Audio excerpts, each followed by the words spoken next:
You know, last week I reviewed one of Yargo's smaller panels. It's the 100-watt foldable one that I had up on the hood of my vehicle. Today, we're taking a look at one of their solid panels that's a little bit larger, same output, but still lightweight and easy to carry. Today, we're looking at the Yargo YP100 100-watt solar panel. Let's check it out.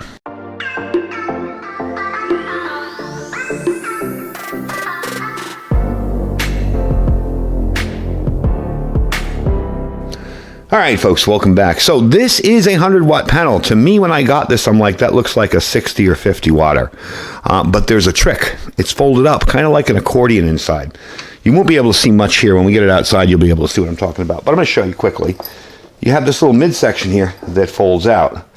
So there are magnets on the back of it. So everything magnetically hangs in place there. But you do have a really nice system there that's a lot more compact than your normal 100-watt panel that might be that much bigger and that much taller. So when you're doing something like car camping or an RV or maybe a tiny home type thing, this is a whole lot more space saving and is a solid panel that can be out for long term. It's got the kickstands on it and everything.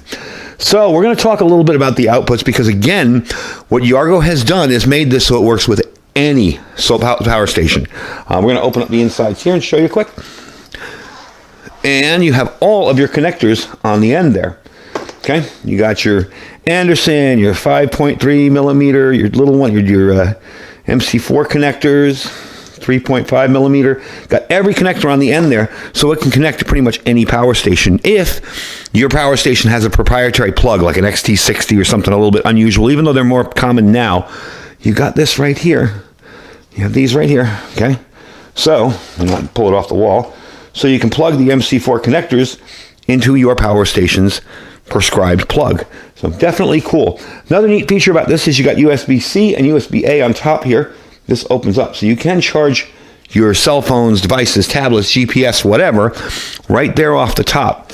Now, the interesting part about this, they say that this is a charge controller. Okay? Not many of these panels have that option. This can be connected directly to a car battery and charge the car battery up, but the charge controller keeps it from being overcharged or undercharged or anything like that.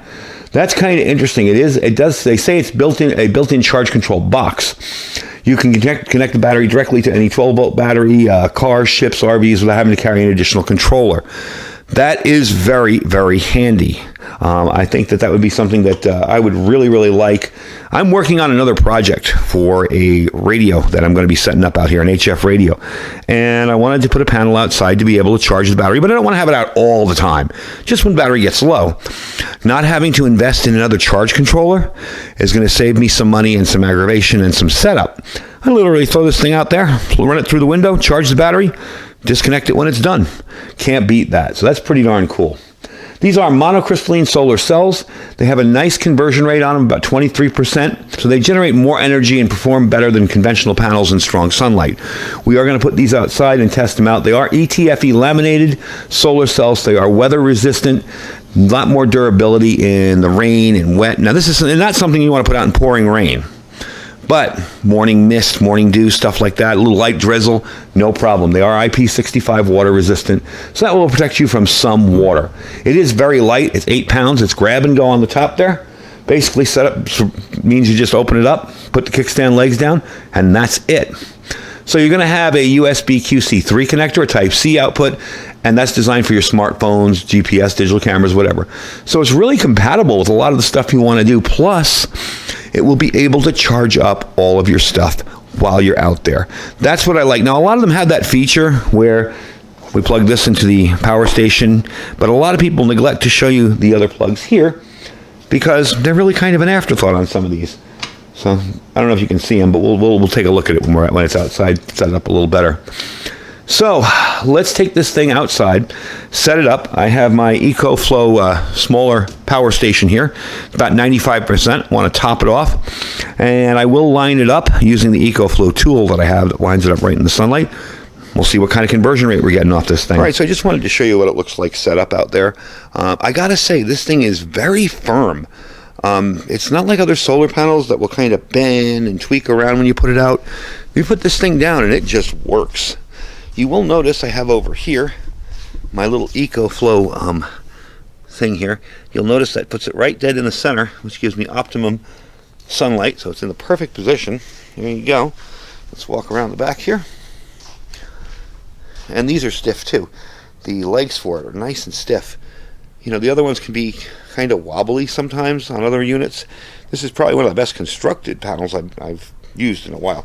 So, finally got you guys a long enough cord so I don't have to be out here in the sunlight, and you can see what we're doing.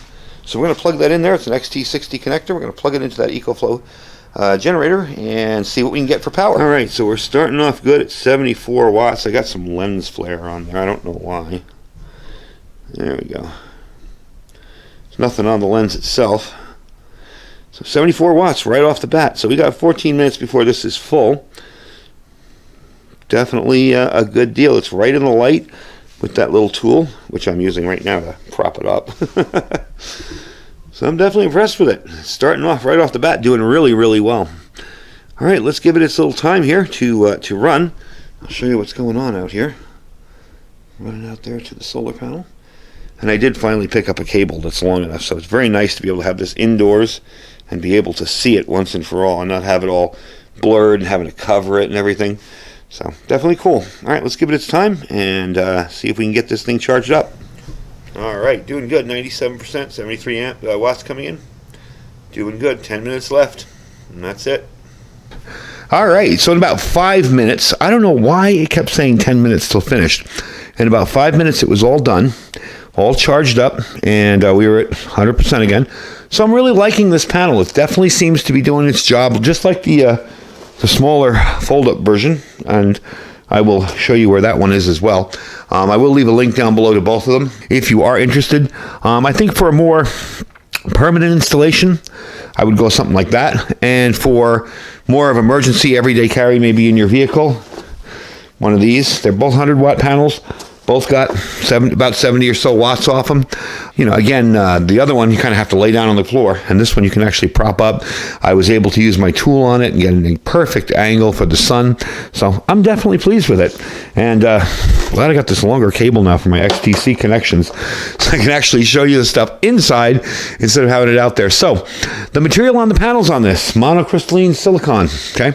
Dimensions folded. 21.4 by 15.1 by 2.1 inches. Unfolded 54.6 by 21.4 by 0.01 inch. Okay, the weight on it, 8.3 pounds. Not that bad, honestly, for a 100-watt panel. They got a couple that are a little more heavier than that. And your included components will be, of course, the panel, the 1 to 4 charger, and a user guide. The user guide will give you all the information you need on how to set this up if you're new to this.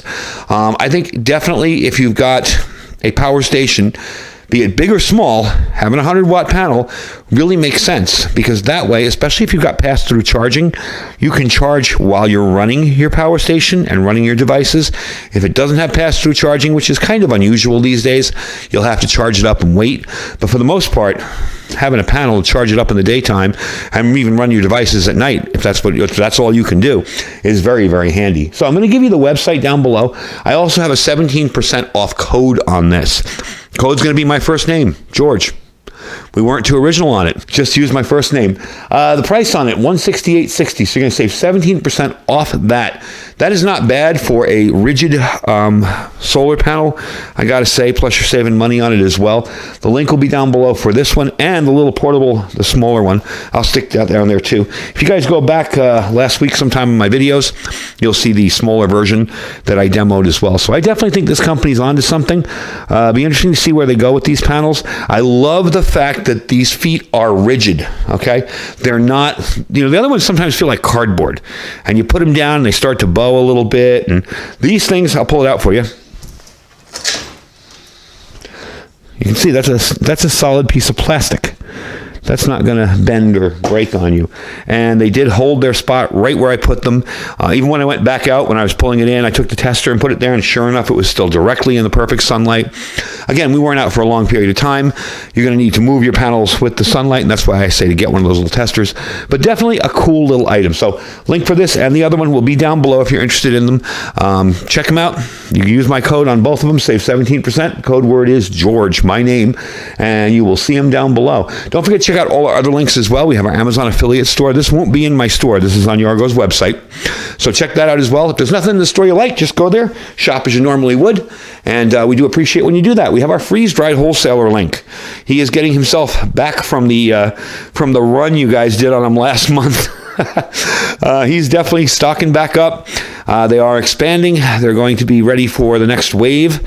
So if you see stuff on there that you want to pick up, I would suggest doing it as you see it. Okay, as stuff comes in, stuff comes back into stock, pick it up, get it, and have it on your way. You can use my link and you will save 15% just for using my link. You won't see any discounts at first. You'll add the stuff to your cart. When you go to checkout, there will be the discount for Iridium 242. There are no codes. Just click the link, shop as you normally would, and you will get your discount at the end. We have our My Patriot Supply link. You can save $200 off a 3-month kit, as well as get $200 worth of free survival gear for every 3-month kit you buy. We also have 2 and 4-week kits, so definitely check them out as well. That's preparewithiridium.com, preparewithiridium.com, and our Thrive Life freeze-dried food store. We just did a video on that a couple days ago, so check them out as well. Anyway, folks, thank you for watching. Stay safe and stay prepared.